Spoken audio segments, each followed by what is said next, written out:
સ્વાગત છે તમારું તોરલની પાકશાળામાં।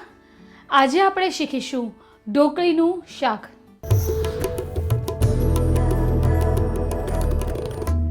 સૌથી પહેલા આપણે ઢોકળી બનાવી રહ્યા છીએ। 2 થી 3 રીતે ઢોકળી બને, પણ આપણે અત્યારે એક રીતનો ઉપયોગ કરી રહ્યા છીએ, જેમાં આપણે પાણી લઈ રહ્યા છીએ। લગભગ 1 ગ્લાસ જેટલું પાણી લઈએ છીએ। પાણીની અંદર અડધી ચમચી હળદર, અડધી ચમચી લાલ મરચું પાવડર, સ્વાદ અનુસાર મીઠું નાખી રહ્યા છીએ આપણે, અને 1 ગ્લાસ છાશ લઈ રહ્યા છીએ। હવે જ્યારે આ ઉકળશે એટલે આપણે એની અંદર ચણાનો લોટ એડ કરવાનો છે। હવે તમે જોઈ રહ્યા છો પાણી ઉકળી રહ્યું છે। આપણે એની અંદર લગભગ 1 કપ જેટલો ચણાનો લોટ છે એ લેશું અને કોન્સ્ટન્ટ હલાવતા રહેવાનું છે। આપણી ઢોકળી તૈયાર છે। હવે આપણે થાળીની પાછળની સાઈડ તેલ લેશું। તેલ લેવાનું કારણ એ છે કે આપણે જ્યારે ઢોકળી પાથરશું ત્યારે ઢોકળી છે એ સરસ રીતે ઉખડી જાય, થાળીમાં ચોંટી ન જાય।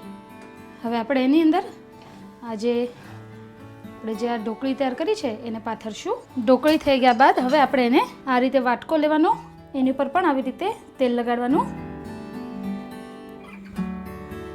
તેલ લગાડ્યા પછી એને આ રીતે પાથરવાનું છે। હવે આપણે આ ઢોકળીને લગભગ 5 થી 6 મિનિટ માટે ઠંડી કરવા મૂકશું। હવે આપણે ગરમ છે ત્યાં જ કાપા કરી લઈએ છીએ। હવે આપણે એનું શાક તૈયાર કરીશું। ઢોકળીનું શાક બનાવવા માટે હવે આપણે આ રીતે જાડું દહીં લેવાનું છે। જો તમારે ગ્રેવી થોડીક પાતળી રાખવી હોય તો પાણી નાખી શકો છો, પરંતુ ખૂબ જ થોડા પ્રમાણમાં। અડધી ચમચી જેટલો ગરમ મસાલો પાવડર, ધાણા જીરું પાવડર, લાલ મરચું પાવડર, હળદર, આદુ મરચાંની પેસ્ટ છે, એકદમ એક રસ મિક્સ કરવાનું છે। હવે આપણે આમાં નાખશું લસણની ચટણી। બધું એક રસ મિક્સ થઈ ગયું છે।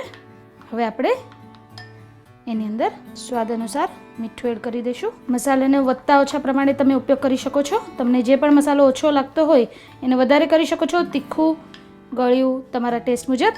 અને લાસ્ટમાં અડધી ચમચી ખાંડ। હવે આપણે એનો વઘાર કરીશું। સૌથી પહેલાં ગેસ સ્ટાર્ટ કરીએ। ગેસ સ્ટાર્ટ થઈ ગયા બાદ તેલ લેશું। 2 થી 3 ચમચી ટીસ્પૂન ટેબલ સ્પૂનની લાલ મરચાં છે એનો આપણે ઉપયોગ કરીશું। અડધી ચમચી રાઈ,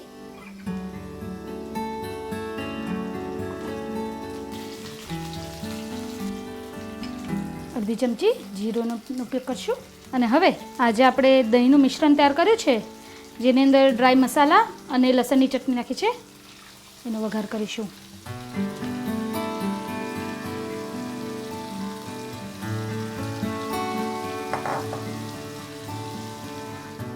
હવે એને મધ્યમ તાપે ઉકળવા દેવાનું છે।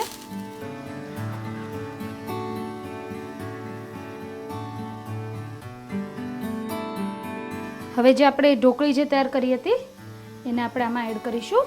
તમે ઢોકળીને વઘારીને પણ નાખી શકો છો। એક વખત રાઈનો વઘાર કરી અને ઢોકળીને એમાં થોડીક સાતળી અને પછી પણ તમે એમાં નાખી શકો છો, ડાયરેક્ટ પણ નાખી શકો છો। હવે 2 થી 3 મિનિટ માટે આપણે એને ઉકળવા દઈશું। તો આપણું શાક તૈયાર છે। આપણે એને સર્વિંગ પ્લેટમાં કાઢી લઈએ, કોથમીરથી ગાર્નિશ કરી નાખીએ।